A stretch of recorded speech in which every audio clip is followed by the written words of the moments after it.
शेतकऱ्यांच्या शेतमालाला जास्त भाव मिळावा म्हणून अत्यंत महत्त्वपूर्ण निर्णय घेतले आहेत। ज्या निर्णयांमुळे प्रचंड मोठा फायदा हा शेतकऱ्यांना होणार आहे। सगळ्यात महत्त्वाचं, या ठिकाणी कच्च्या तेलावर कुठली आयात ड्युटी नव्हती, आयात शुल्क नव्हतं। 20% आयात शुल्क लावण्याचा निर्णय घेण्यात आला आहे आणि रिफाइंड तेलावर 12.5%वरनं तो 32.5% करण्यात आलेला आहे। त्यामुळे सोयाबीनच्या शेतकऱ्याला प्रचंड मोठा त्या ठिकाणी फायदा होणार आहे आणि सोयाबीनच्या किमती बाजारामध्ये वाढण्याकरता त्याचा एक मोठा फायदा होणार आहे।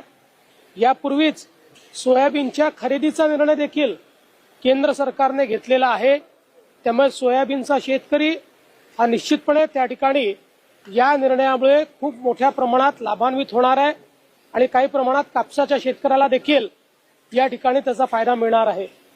यासोबत आपण जर या ठिकाणी बघितलं तर कांद्याचा मोठा प्रश्न हा निर्माण झाला होता आणि कांद्याच्या प्रश्नावर केंद्र सरकारने मिनिमम एक्सपोर्ट प्राइस पूर्णपणे संपवून टाकलेली आहे आणि या ठिकाणी जी काही त्याच्यावर एक्सपोर्ट ड्युटी होती ती 40%वरनं 20%वर आणलेली आहे।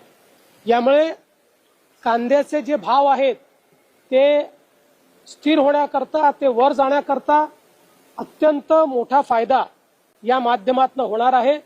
कांद्याच्या शेतकऱ्याकरता खरं म्हणजे खूप महत्त्वपूर्ण या शेतकऱ्यांची मागणी ही आज केंद्र सरकारने त्या ठिकाणी मान्य केलेली आहे आणि म्हणून मी केंद्र सरकारचं मनापासून अभिनंदन करतो। एवढंच नाही तर बासमती राईसच्या एक्सपोर्टवर जी काही ड्युटी होती ती ड्युटी देखील त्या ठिकाणी काढण्यात आलेली आहे।